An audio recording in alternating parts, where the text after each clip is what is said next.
Violence in the Middle East is now sparking tensions here at home. The dueling protest with more on the way. It will be another chilly morning. In fact, a few areas will see some frost. I'll show you. Turning your real-life commutes into script-ready dramas. New York Live shows us the MTA Radio Plays. This is News 4 Now for May 12th. I'm Adam Cooperstein. And more protests are slated for tonight in New York City as the violence between Israel and the Palestinians escalates in the Middle East. And we've already seen large dueling protests right outside the Israeli consulate here in Manhattan. Palestine will be free! This was the scene at 42nd Street and 2nd Avenue Tuesday. On one side, pro-Palestinian demonstrators, on the other, pro-Israeli. The two sides traded chants, insults, and for some tense moments, even trading blows.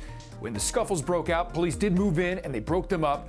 But these two sides are having a hard time finding common ground, and yet they both say they want peace.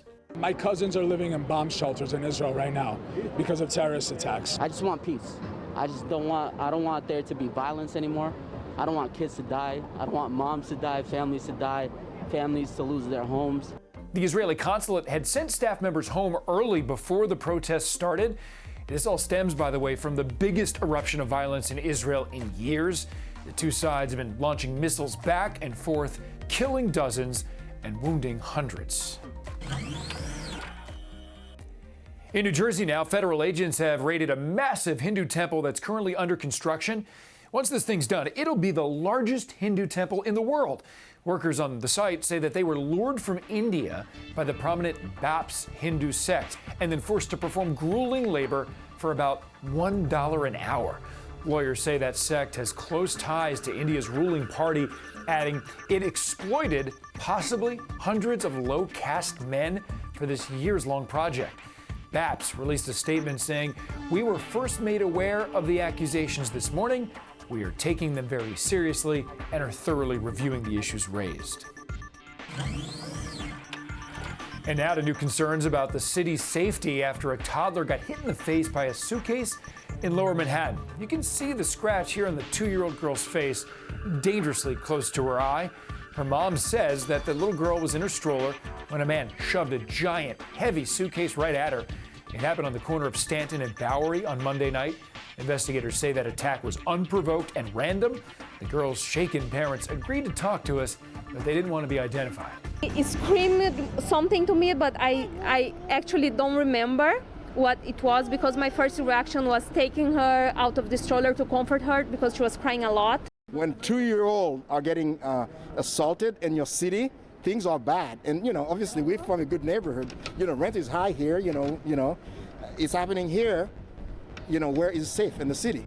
Police arrested Tyreek Martin for the attack. They tell us he's a repeat offender with more than 70 arrests. He's now facing new charges of assault and endangering the welfare of a child. 3 NYPD officers are pleading not guilty after being charged in a bribery scheme. This is Officer Robert Hassett. The FBI and the NYPD arrested him yesterday, along with 2 others from the 105th Precinct in Queens, Officer Heather Bush and recently retired Officer Robert Smith. The feds say that trio took thousands of dollars in bribes from a towing company. They say Officer Smith was the ringleader who also allegedly offered to transport heroin for a drug gang. Well, commuters and tourists can now hitch a free ride underground after getting their COVID vaccine. Grand Central is among 8 new vaccine sites that open today at subway and commuter rail stations throughout the area.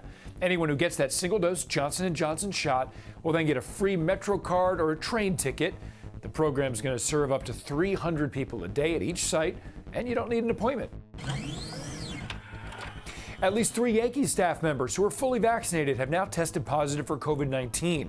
And because of these rare breakthrough cases, as they're called, you saw more masks in the dugout during last night's game against the Rays. We're told the Yankees third base coach Phil Nevin, first base coach Reggie Willits, and a third staff member were the ones who tested positive. No Yankee players were affected here. Manager Aaron Boone says the positive tests are a reminder that they have to continue to stay vigilant. Probably still too cold for a dip today, but Maria, after a chilly few days, it's finally going to feel like May again. It did start to feel a little bit more like May today as temperatures climbed up into the upper 60s. And as cool as it has been, it certainly hasn't stopped the pollen. We've had high counts now for the trees, and the grass is now on the list here. So we are looking ahead to that continuing as we have some dry weather ahead of us. Temperatures in the 60s for this evening, staying dry. The winds ease a bit, so that'll make it feel a little more comfortable. Temperatures dropping into the 50s by midnight, but it'll be another morning starting below average into the upper 40s for the city. To the north and west, we have temperatures that'll be dropping into the 30s, and a few spots may get close to freezing. And for that reason, the National Weather Service has areas like the Poconos and Catskills, also into Sullivan and western Ulster County in a frost advisory. Again, as temperatures dip close to freezing there. We'll finally get closer to average, though, by the afternoon. It's a different type of drama on the subway. New York Live has more on the MTA Radio Plays. The subway is truly part of the fabric of New York City, and for this group of playwrights, it's also the setting for their new series, MTA Radio Plays. Stand clear of the closing doors, please. So, Ren, you are a playwright and the creator of MTA Radio Plays. For those who are not yet familiar, can you describe it to me? Yeah, so it's an anthology radio show. It takes place on the 2 train from the top of the Bronx to the end of Brooklyn. Every episode starts at a new stop, and we start with new characters. It features buskers, it features a lot of local musicians. What inspired you to do this? I missed the train. Yeah. And these radio plays were popular between the 1920s and 40s, so what made you decide to do this rather than virtual performances? I think that when you're watching it through a screen, there's no way that you can pretend that you're there. There is a train approaching the station. Please stand away from the platform edge. Stand over here. I don't trust this dude. What dude? Creepy guy over there. He's literally just standing there minding his business. Well, I know what I'm saying. You're so paranoid. I ain't paranoid. I'm from the Bronx.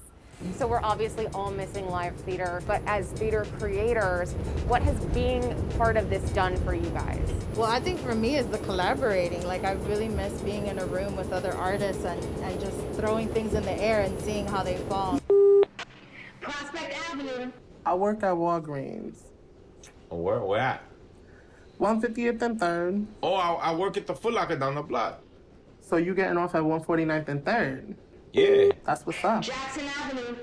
Next stop, 149th Street and 3rd Avenue. This is definitely a love letter to the subway system in New York City. So what do you love most about it? I mean, here's the thing. I'm a born and raised New Yorker, and there's nothing more New York than the subway. And I love my city. I love the Bronx.